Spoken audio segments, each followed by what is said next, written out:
Saat ini kita sudah masuk di bulan Rabiul Awal, maka kita akan sama-sama membahas tentang tema yang berkaitan dengan pribadi Nabi Muhammad SAW. Salah satu tema yang kita angkat adalah berkaitan dengan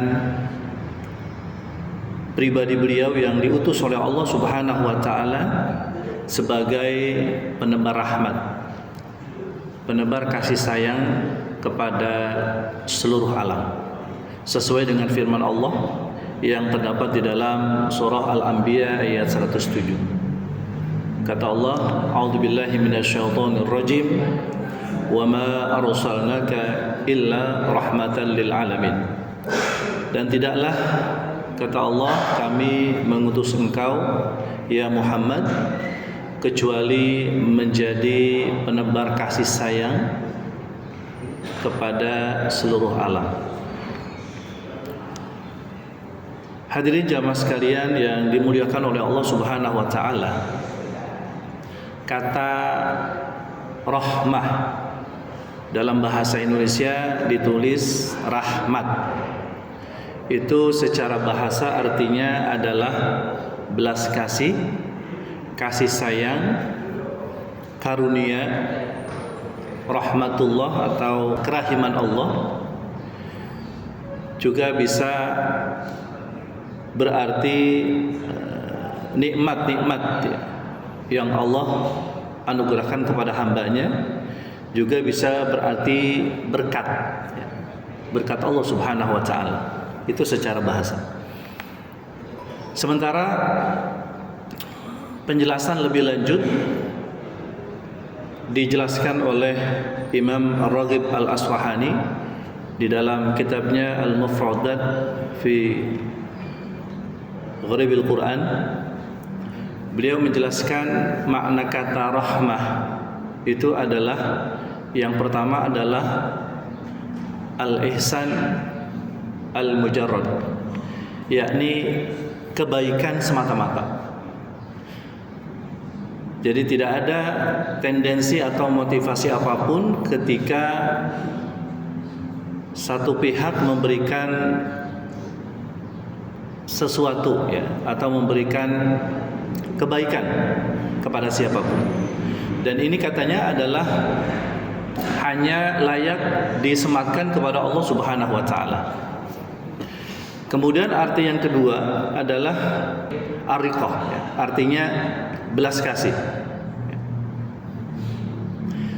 Jadi makna yang kedua ini bisa dilekatkan kepada manusia. Karena biasanya manusia itu, hadirin,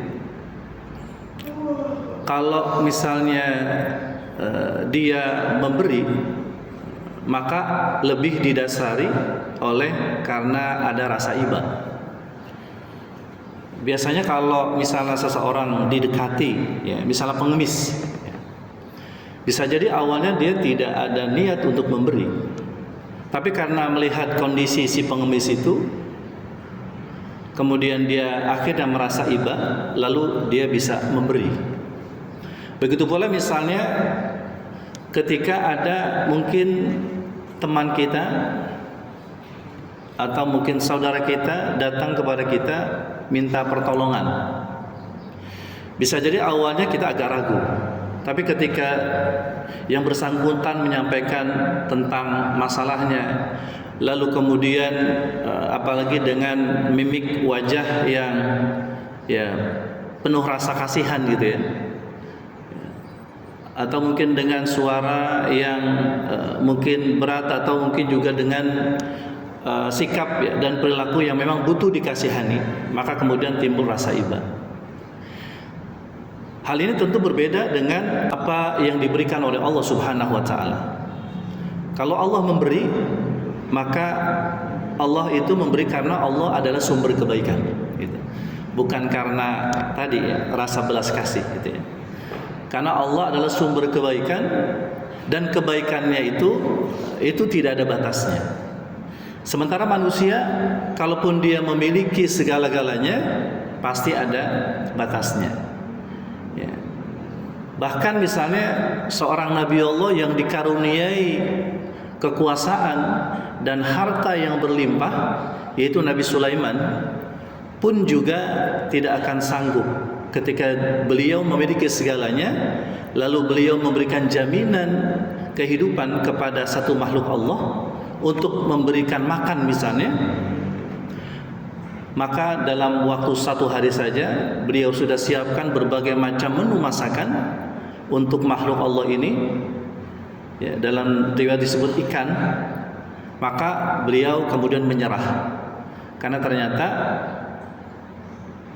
baru saja beliau memberikan makan untuk ikan tersebut, belum sampai mungkin 2 hari sumber makanannya sudah habis. Nah, itulah manusia punya kemampuan yang terbatas. Tapi Allah itu memberi tanpa batas karena Allah itu adalah sumber kebaikan. Nah, makanya disebutkan hadirin dalam sebuah hadis Nabi SAW disebutkan bahwasanya ja'alallahu ar-rahmah mi'ata juz'in. Allah itu menjadikan rahmat, atau Allah itu punya rahmat, punya karunia, punya kasih sayang, punya pemberian itu sebanyak 100. Jadi Allah punya 100 rahmat. Lalu 100 rahmat itu Allah Subhanahu wa taala turunkan ke bumi ini hanya 1. Wa anzala fil ardi juz'an wahidan. Allah turunkan ke muka bumi ini hanya 1 rahmat saja. Lalu Allah tahan yang 99. Ya, fa amsaka indahu tis'atan wa tis'in juz'in. Jadi Allah Subhanahu wa taala itu menyimpan 99 rahmatnya. Satunya diturunkan ke muka bumi ini. Dengan 1 rahmat saja, kata Nabi sallallahu alaihi wasallam, maka setiap makhluk itu mereka akan berkasih sayang.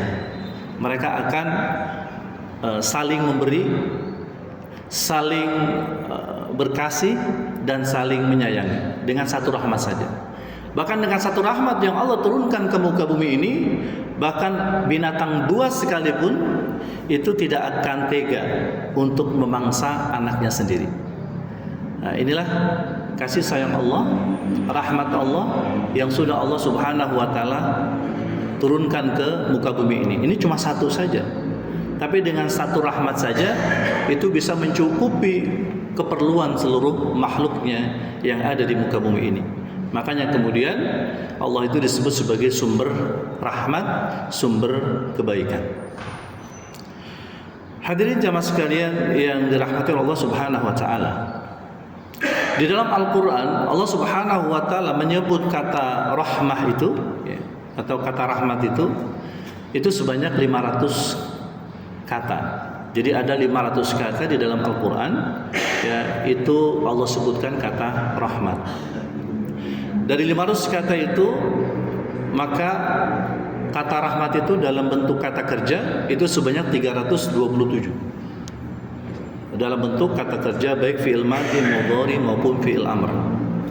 Lalu kemudian dalam bentuk kata benda itu Allah gunakan itu sebanyak 123. Ya, itu dalam bentuk kata benda. Itu kata rahmat di dalam Al-Qur'an. Dan kalau misalnya kita coba kaji lagi hadirin, ya, maka kata rahmat itu, ya, itu nanti Allah Subhanahu wa taala akan bagi-bagi rahmat itu. Jadi setiap kelompok manusia ini akan dibagi rahmat oleh Allah Subhanahu wa taala. Dan memang ada golongan yang spesial yang Allah berikan rahmat kepada mereka. Jadi Allah memberikan rahmat itu, yang 1 rahmat tadi ke muka bumi ini diberikan kepada 4 kelompok manusia. Kelompok manusia yang pertama itu adalah disebut sebagai kelompok orang-orang yang yakin kepada Allah. Ya, jadi kalau kita ingin mendapatkan rahmat Allah, maka kita mesti menjadi orang-orang yang yakin kepada Allah. Disebutkan di dalam surah Al-Jasiyah ayat 20. Kata Allah, "Hadza basairul linnasi wa huda wa rahmah liqaumin yuqinun." Kata Allah Subhanahu wa taala, Al-Qur'an adalah merupakan pedoman. Basair diartikan sebagai pandangan-pandangan yang memberikan arah, artinya dia pedoman.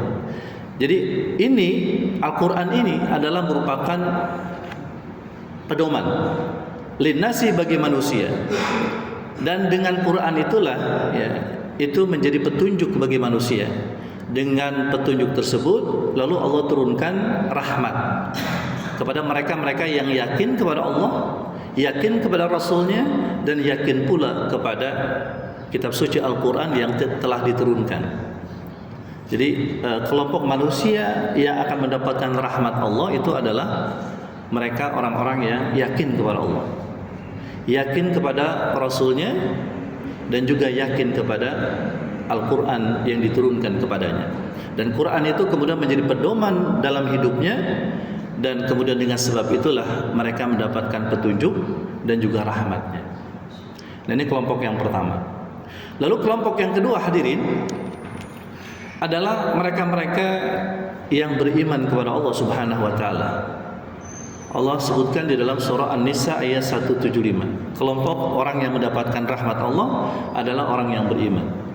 Kata Allah Subhanahu wa taala, fa'amal ladzina amanu billahi, adapun orang-orang yang dia beriman kepada Allah Subhanahu wa taala, wa'tasamu bi, dan berpegang teguh akan imannya kepada Allah, fasayudkhiluhum fi rahmah wa fadl. Kata Allah, maka mereka akan dimasukkan ke dalam orang-orang yang mendapatkan rahmat Allah, dan Allah akan berikan karunia yang banyak kepada mereka.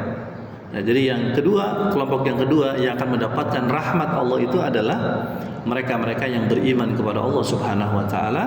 Dan Allah tidak hanya memberikan rahmat, kasih sayangnya, tapi juga berbagai macam karunia. Bahkan karunia terbesar itu, hadirin, nanti akan didapatkan nanti ketika di yaumul akhir kelak, yaitu dengan masuk ke dalam surga Allah Subhanahu wa taala. Lalu yang ketiga yang akan mendapatkan rahmat Allah itu disebutkan dalam surah Luqman ayat 3, yaitu orang-orang yang baik, muhsinin. Wa huda wa rahmah lil muhsinin. Petunjuk rahmat Allah akan diberikan kepada orang-orang yang senantiasa melakukan kebajikan-kebajikan.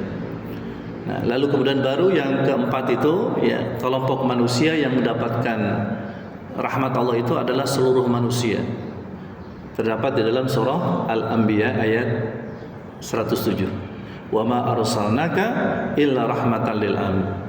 Dan tidaklah, kata Allah, kami mengutus engkau ya Muhammad kecuali menjadi penebar kasih sayang kepada seluruh makhluk, lil alamin. Nah, untuk bagian yang keempat ini mungkin nanti kita akan lanjutkan pada pertemuan yang akan datang.